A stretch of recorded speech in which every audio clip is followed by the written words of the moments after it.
Hello.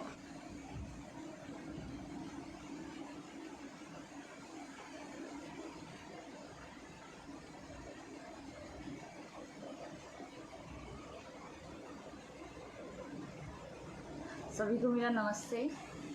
और 6 बजे की बात हुई थी कि 6 बजे नहीं होगा, तो 6 बज चुके हैं और मैं आपके सामने। पहली बात तो आज बहुत बिल्कुल ऐसा नहीं था, मन नहीं था कि हाँ लाइव बनाया जाए, क्योंकि जो हुआ सबके सामने ही है। हमारे बॉलीवुड एक्टर, एक बहुत बड़े स्टार, हॉलीवुड में भी बहुत सारी फिल्मों में काम कर चुके हैं, उनका आज देहांत हो गया, इरफान खान जी। तो बहुत दुख की खबर है और हम सब उनके लिए प्रे करें तो बहुत अच्छा होगा। एक बात यहाँ पर जो टॉपिक है मेरा, इधर उधर की बातें ना करें तो जो टॉपिक है मेरा, तो उसमें ये था कि देश में एकता और अखंड था। मेरे ख्याल से आपको आवाज़ आ ही रही होगी मेरी। तो उसमें टॉपिक था भारत में एकता और अखंड था कि, तो एकता की बात अगर अब यहाँ पर कहना करें कि हाँ एकता एकता की बात हम कहते हैं, वैसे तो एकता बची नहीं है और 2014 के बाद तो खैर बिल्कुल नहीं बची है।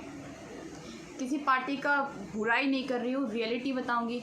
और कुछ लोग जो हो, देखिए दूसरी पार्टी के अगर भी आप हैं, अगर आप दूसरे ही दल को सपोर्ट भी करते हैं तो कम से कम आपको बात सुननी चाहिए। आपका ये बिल्कुल मतलब गलत हो जाता है कि आप एकदम नेगेटिव जाके और फिर गालियाँ बकने लगते हैं, वो थोड़ा ठीक नहीं लगता है।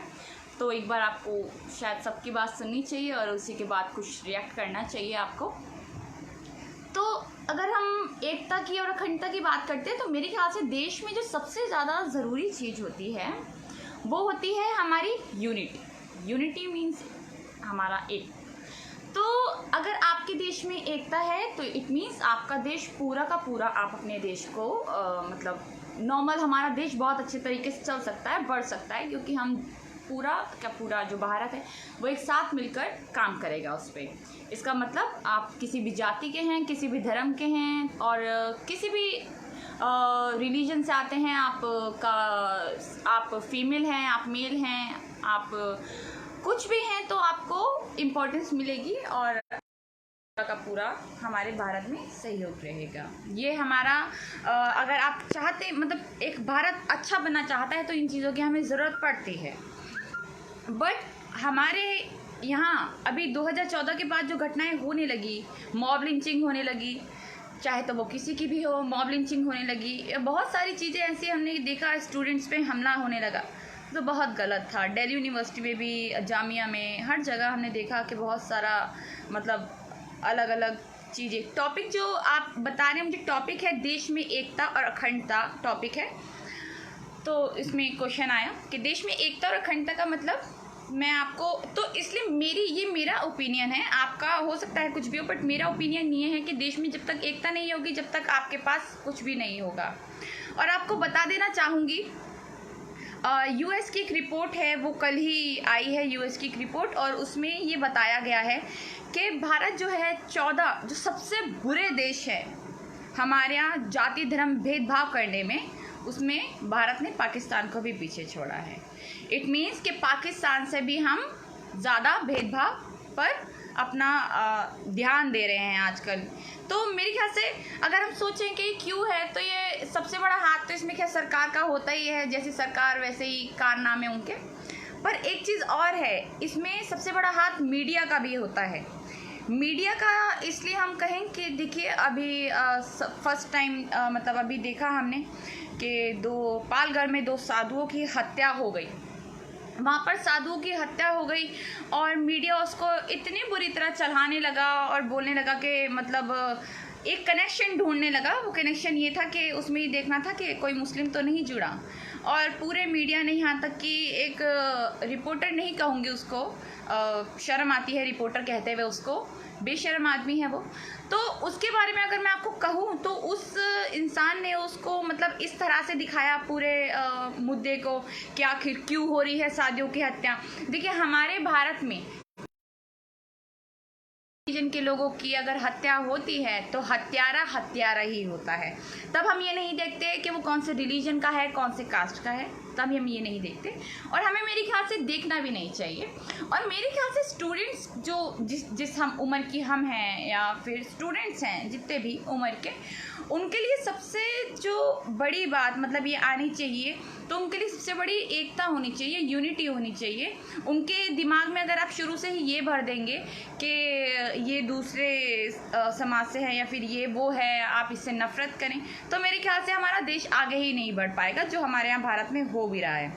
हमारा देश 14 सबसे बुरे देशों में जहाँ पे धर्म जाति के नाम पर सबसे ज़्यादा भेदभाव होता है। कल ही इस रिपोर्ट में आप आया है, अगर आप नेहा भारती ट्विटर हैंडल अगर चेक करेंगे तो उसमें आपको पता चलेगा कि हाँ, उस रिपोर्ट में मैंने उसको क्या कहते हैं ट्वीट किया है, तो उसमें आप देख सकते हैं। तो मेरे ख्याल में अगर आगे आगे हम जाते रहें और चीज़ों को देखते रहें तो अभी बहुत बुरे हालात हैं और बहुत बुरे हालात हैं और स्टूडेंट्स पे इसका सबसे ज़्यादा असर हो रहा है। असर क्यों हो रहा है कि जामिया में हम देखें, जेएनयू में हम देखें, जिस तरह से गुंडों ने घुसकर जेएनयू में हमला किया था वो हम सबके सामने था। डीयू में अगर हम देखें, देखिए मैं सीवाईएसएस से हूँ और सीवाईएसएस की स्टेट सेक्रेटरी हूँ, तो इस नाते मेरा पूरा एक बनता है कि मैं क्योंकि खुद भी स्टूडेंट हूँ तो इसलिए ये होता है कि हाँ स्टूडेंट्स के लिए कुछ अच्छा कर सके। बट दिल्ली यूनिवर्सिटी में अगर आपको रियलिटी बताऊँ, एज अ गर्ल अगर मैं लड़की हूँ तो मैं आपको रियलिटी बताती हूँ, तो दिल्ली यूनिवर्सिटी में भी आज बहुत बुरे हालात हैं। लड़कियों के साथ एक पार्टी है, लड़कियों के साथ उनके मतलब जो पार्टी का है बहुत बुरा एक तरीके से हाल हो जाता है। वहाँ पर ईव टीजिंग की भी काफ़ी सारी घटनाएं हमारे सामने आती है। और उसके बाद जब इलेक्शंस आते हैं तो इलेक्शंस में तो इस तरह से टॉर्चर सब कुछ देखना पड़ता है जो बहुत बुरा है, बहुत ज़्यादा बुरा है। तो मेरे ख्याल में अगर हमें यूनिटी ही नहीं होगी तो आप दूसरे धर्म के ख़िलाफ़ हो जाएंगे। और अगर हम यूनिटी की बात करें तो आज जिस बॉलीवुड एक्टर की हमारे यहाँ डेथ हुई है उनके बारे में अगर हम मालूम करें तो वो एक मुस्लिम समाज से आते हैं और आज उनका धर्म जाति किसी ने नहीं देखा। आज पूरा का पूरा मतलब हर हिंदू भाई ने, हर मुस्लिम भाई ने, सब ने यही डाल रखा था कि बहुत दुख हुआ है, इन सब चीज़ों से बहुत ज़्यादा दुख हुआ। तो मेरे ख्याल से यूनिटी हमें ये दिखाती है, यूनिटी यहाँ पर आ ही जाती है, हमें दिख जाती है कि हाँ यूनिटी हमें दिख रही है। लोग बुरे नहीं होते हैं कभी भी, किसी भी समाज में कोई भी तरह के लोग होते हैं पर कभी भी बुरे नहीं होते हैं। तो बुरी जो होती है वो एक तरीके से राजनीति होती है। राजनीतिक जो लोग कर रहे हैं अगर वो लोग अच्छे हैं तो राजनीति अच्छे से चलेगी, राजनीति जो लोग बुरे हैं वो बुरी तरह से चलाएंगे। तो मैं तो यहाँ पर खुलकर ही कहना चाहूँगी कि जिस तरह से बीजेपी ने माहौल बना दिया है, और अगर आप साधुओं की हत्या जो पालघर में हुई, जो ठाकरे हैं उधर ठाकरे जी, उन्होंने 2-3 दिन में ही सारे जो हत्यारे थे उनको पकड़ लिया गया। 100 समथिंग 8 करके हत्यारे थे उनको पकड़ लिया गया। पर उसके बाद ये घटना हुई जो एटा में हुई और वो अजय सिंह बिष्ट जी उर्फ, आपको नाम बताना चाहूँगी, अजय सिंह बिष्ट उर्फ योगी आदित्यनाथ जी, उनका नाम अजय सिंह बिष्ट है। तो उनके यहाँ हुई यानी यूपी में हुई। तो यूपी उनका राम राज्य है और राम राज्य में रहकर हिंदू लोगों की हत्या हो जाती है, तब आपका कोई इंसान एक्शन क्यों नहीं लेता, कोई सरकार, तब आपका हिंदुत्व कहाँ चला जाता है, तो आप एक्शन क्यों नहीं लेते हैं। तो मेरे ख्याल से जो भी इस सरकार के बाद जो भी सरकार का सपोर्टर है, आप सपोर्ट करिए सरकार को, पर किसी से नफरत मत करिए। किसी से नफरत करने से होता ये है कि एक बेगुनाह की जान चली जाती है, कई घर बर्बाद हो जाते हैं। तो मेरे ख्याल में आपको अगर अपने देश को भी, क्योंकि हम तो सभी चाहते हैं कि अपना देश आगे बढ़े, और जिस तरह की वीडियो आजकल रिलीज़ हो रही हैं कि हिंदू जो रमज़ान का माहौल चल ही रहा है, रमज़ान का महीना चल रहा है और बहुत ही पाक महीना हम इसे कहते हैं बहुत ज़्यादा, तो मेरे ख्याल से इस टाइम ये सब नफ़रत निकालने का टाइम है, चाहे हिंदू हो मुस्लिम हो। तो मेरा एक आप सबके लिए इस वीडियो में लाइव आने का एक छोटा सा मैसेज यही था कि आपको अपने मतलब पूरे देश में, हमारे भारत देश में, अगर आपको कुछ अच्छा चाहिए या फिर आप कुछ भारत के लिए अच्छा करना चाहते हैं तो ये सब जो हो रहा है, मॉब लिंचिंग है, इन सब चीज़ों से, ये रूमर्स है, सोशल मीडिया पे जो रूमर्स फैलाए जाते हैं वो इतने खतरनाक होते हैं कि उससे कई लोगों की जान चली जाती है। तो आप एक बार थोड़ा सा एक बार कभी सोचिए। ठीक है, आप सपोर्ट करते हैं उस पार्टी को, आप सपोर्ट करिए। देखिए, हम किसी को गलत नहीं बोलते हैं। नीतियाँ होती हैं, जो सरकार की नीतियाँ होती हैं वो ख़राब होती हैं। तो इस सरकार की जो नीति है वो ख़राब है, इस सरकार का जो तरीका है चलाने का वो ख़राब है। आप किसी भी धर्म से नफरत कर सकते हैं, आप बोल सकते हैं उनको कि हाँ ये ख़राब है या कुछ भी है, आप ऐसा कुछ कह सकते हैं। बट आपको एक बात बताऊंगी कि ये जो सरकार है, अभी हाल फिलहाल में जो सरकार है, ये किसी की नहीं है। ये किसी की क्यों नहीं है? क्योंकि पालघर में हत्या हुई, तब इन्होंने दूसरा मुद्दा ढूंढने की कोशिश की कि हाँ हम इसमें किसी मुस्लिम समाज के इंसान को निकाल दें तो ऐसा हो जाएगा, फिर उसको हम बड़ा चढ़ा के दिखाएंगे, जो इनका मीडिया काम कर रहा है मीडिया दिखाएगा। इस तरह इन्होंने सोचा, जो इनका वो था एक तरीके से उस पर लग नहीं पाया उनका जो एक्शन, वो मतलब मैं बोल नहीं पा रही हूँ उस वर्ड को, तो इनका वो सही साबित नहीं हो पाया। जो इन्होंने चाहा वो इनका मंशा जो थी वो पूरी हो नहीं पाई कि हाँ इनमें मुस्लिम कोई फैक्टर निकला नहीं। अब जिन्होंने मारा वो भी उसी धर्म के थे और जिनको मारा गया वो भी उसी धर्म के थे, तो इसलिए सरकार चुप बैठ गई। पर अब जो एटा में हुआ, जो एटा में परिवार को घुस के मार दिया गया, आप उनके लिए इंसाफ क्यों नहीं दिलाते हैं, क्यों नहीं सोचते हैं? आपको उनके लिए सोचना चाहिए। इंसान, बेगुनाह इंसान जब भी मरता है वो बेगुनाह उसके परिवार को पीछे छोड़कर जाता है। आप मॉब लिंचिंग में किसी को मार देंगे, किसी को नफरतों में मार देंगे, कोई बात नहीं, बट उससे ये सोचिए कि जो उनके पीछे हैं, छोटे छोटे बच्चे होते हैं, एटलीस्ट उनके बारे में सबको सोचना चाहिए। रूमर्स जो होते हैं सबसे ज़्यादा ख़राब होते हैं। रूमर्स कम से कम फैलाएं आप। जो जैसे सोशल मीडिया पे कुछ भी आ जाता है उसको आगे पास कर देते हैं। तो अगर आपको रियलिटी पता भी है तब भी आप थोड़ा सा अपने ऊपर काबू करके ये रूमर्स कम फैलाएं, ताकि नफरतें कम पैदा हो सके और हमारे देश में जो है वो यूनिटी बना रहे। मेरा जो पूरा का पूरा, यहाँ तक कि मेरा पेज नेहा भारती का जो पेज है उस पर अगर आप देखें पूरा का पूरा, तो मेरा जो पूरा फोकस है, एक अभी भारत में जो पूरा फोकस है, और हम सबका ही फोकस उस पर होना चाहिए, वो फोकस है यूनिटी। यूनिटी पे अगर जब तक आपका फोकस नहीं रहेगा, जब तक आप उसके बारे में सोचेंगे नहीं, तब तक सब कुछ ठीक नहीं हो पाएगा।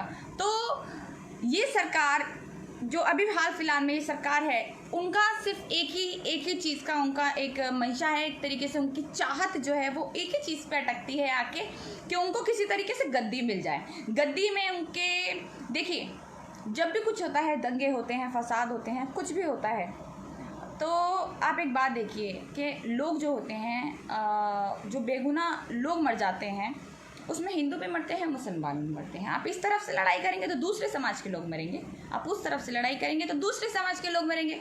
मरना दोनों को ही है, सबको इन चीज़ों में आना ही है। आपको देर से आना है पर आना ही है। और सरकार का कभी कुछ नहीं जाता। मैंने पहले भी कहा था कि जो केंद्र सरकार है हमारी, उनके बच्चे कभी भी दंगों में लड़ने नहीं आएंगे। उनके बच्चे जो हैं कभी भी इन चीज़ों में पार्ट लेने नहीं आएंगे। जो आते हैं वो बेगुनाह लोग आते हैं, जो रूमर्स पे विश्वास करते हैं, उसमें आगे बढ़कर जो विश्वास करते हैं वो लोग आते हैं। तो हमें इन चीज़ों से अभी बचना चाहिए थोड़ा सा।